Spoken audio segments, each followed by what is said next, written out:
All right, guys. So, yet another week of planning and doing stuff. I kind of did my own little parts inventory. I got parts. My friend who I bracket race with had this 750 HP Holly that actually was built by the same guy who did my carburetor on the olds. But that carburetor is going to remain the same for the old engine. We're not going to change that. This carburetor, I'm going to mess around with and get it to where it needs to be. I may have to talk to the guy who built my carburetor since he did this one. He knows the modifications better than I. But it was free. So I think I owe him and his wife at least dinner.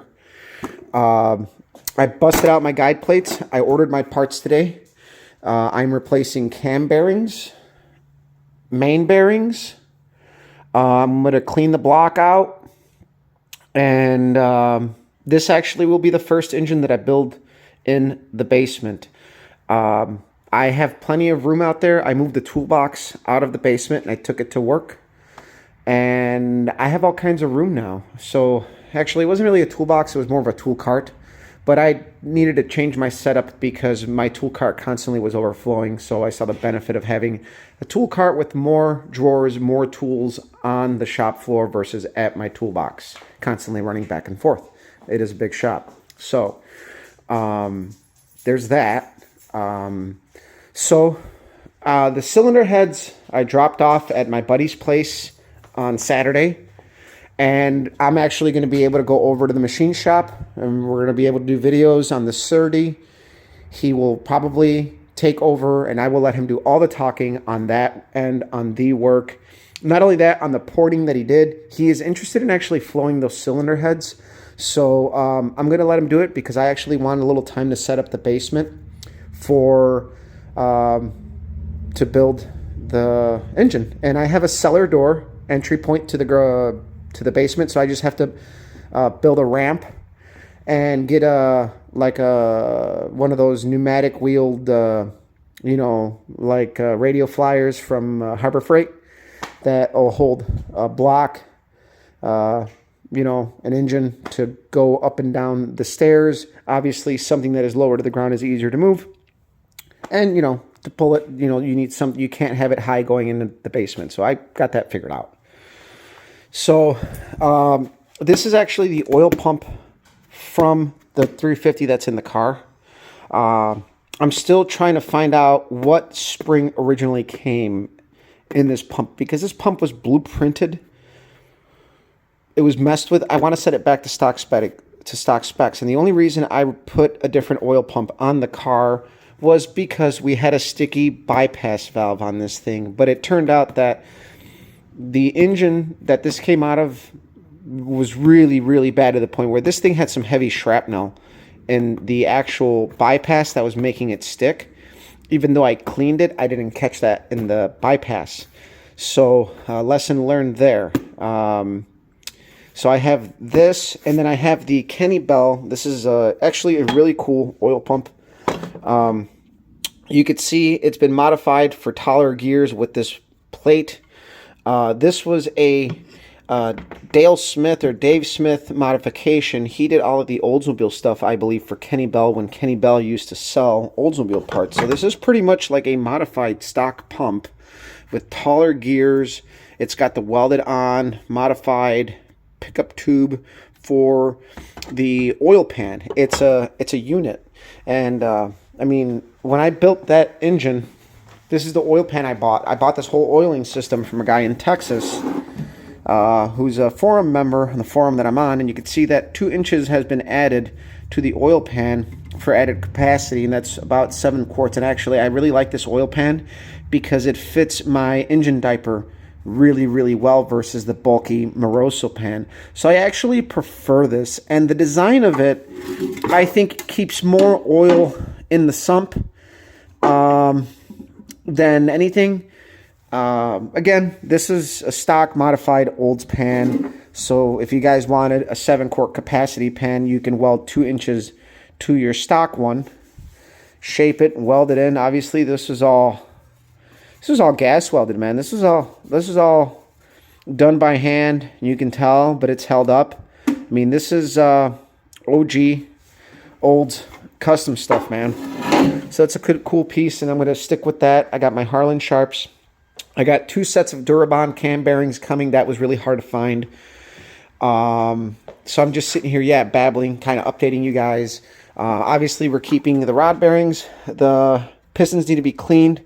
I actually need to clean my parts washer, and I'm going to need actual solution in there. When I first got this, I ran just simple green through it for heavy degreasing. But at this point, if I'm going to be working with cleaning anything like the pistons that are aluminum, I need something that won't eat the aluminum. Simple green is not good on aluminum, guys, by the way. It is not. You can do a quick cleanup, but you're not supposed to. So either way, I'll let you guys go. That's the game plan. So hopefully I'll hear back Monday evening from my buddy, and we're going to set a date on when to go to the machine shop, and I'm going to go, and he's going to do the valve job because we're going to bigger valves.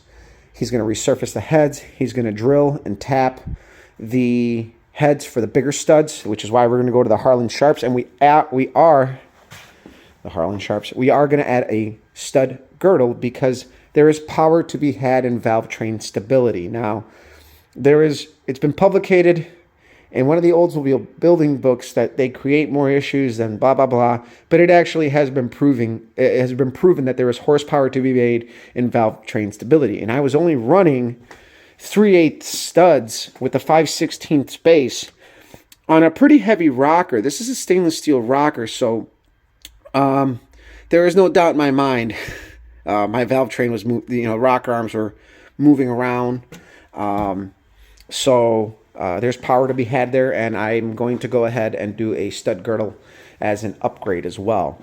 So the only reason I also mentioned the oil pumps is because I haven't opened up the old Kenny Bell pump and really seen what it looks like, and I don't know what the specs are supposed to be on like a custom unit like that. I mean, that's anybody out there who's been around long enough, school me on this one, because I still had good oil pressure.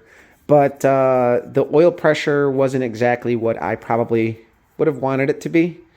But we had, our bearings showed no major wear. I mean, the main bearings are probably the most beat up.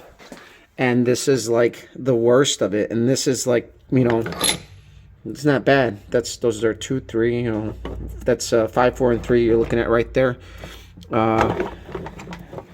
Now I just created a fucking clusterfuck of shit. But either way, on the big end, this engine, we were turning like 7,000 RPM, and on the big end, it was only like at 55 pounds of oil pressure, 60 if the oil was still cold. People say it's supposed to be 10 PSI per RPM, and I think that's a good theory, but I think that's if you're going to be operating at extended periods at 7,000 RPM.